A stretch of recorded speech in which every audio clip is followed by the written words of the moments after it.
our next story is going to be about Donald Trump and how this this man kind of came in and took over a party in a way that I've never seen, um, and continued to dominate and still dominates to this day. He's still, even not in office, I still believe Donald Trump to be the head of the Republican Party, at least a wing of it. And even with Obama, I don't even remember being that kind of feverish tribalism with Obama as there was with Trump. Or maybe that's just me. Maybe that's just me because I was very disenfranchised by Obama.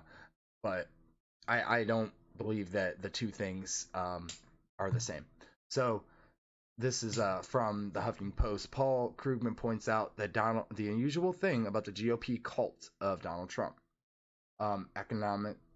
Economist Paul Krugman, in his last column for the New York Times, pointed out the unusual thing about the GOP's cult-like devotion to one term, twice impeached former President Donald Trump. The party doesn't have a monopoly on power. In fact, it controls neither Congress nor the White House. He said on SM Monday.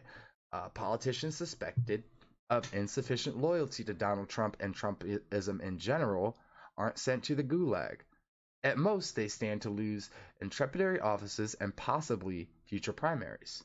Yet, such is the timidity of the Republican politicians that these mild threats are apparently enough to make many of them behave like Caligula's courtiers. Krugman, who's awarded the Nobel Memorial Prize in Economics in 2008, pointed out that many people, myself included, have declared for years that the GOP is no longer a normal political party, but it now bears a growing resemblance to the ruling parties of the autocratic regimes, he added. The GOP has become something different, with, as far as I know, no precedent in American history, although with many precedents abroad. Republicans have created for themselves a political realm in which costly demonstrations of loyalty transcend considerations of good policy or even basic logic, and all of us may pay the price. This is very, very interesting because it's true. There was a time where Donald Trump held so much power you had to go and kiss the ring. And there were people that were anti-Trump and criticized Trump that were suddenly on his team because that's the way politics is played. Politics as usual, but I mean, it's not a great thing at all. But you could just see this shifting wave of of the Trumpism, of being of the God Emperor Trump, and not just in politicians. Of course, you saw that, but if, from the people, from the people, where you had you had people saying this, saying, living and dying by everything this man would say, by everything Trump would say, just believing him wholeheartedly. And now, why was Trump such a powerful figure? His charisma is out of this world. I'll tell you that right now. His charisma is out of this world, and the man is a genius in certain ways. He understands how to work his base, which is something most Democrats don't know how to do, which is why that we don't have a politician like Trump in our ranks.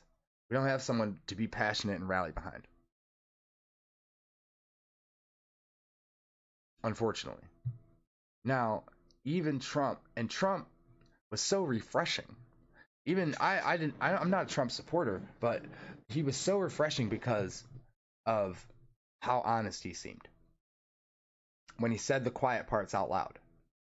It was very refreshing, especially up against Hillary, when everyone knows how much of a liar Hillary is and how much of a deceiver she is. And Trump is very smart, and this next article will tell you exactly why Trump is very smart. Um, President Donald Trump, Tell Arthur confronted Donald Trump on his lies, and he replied with one word. Former President Donald Trump had a surprisingly candid response when challenged over the tens of thousands of lies he told during his time of office, according to the author. We asked him why, as president, he thought it was okay for him to continually tell all the American people things that were not true, to lie again and again and again. As he said to us, there's a beautiful word. and it's called misinformation.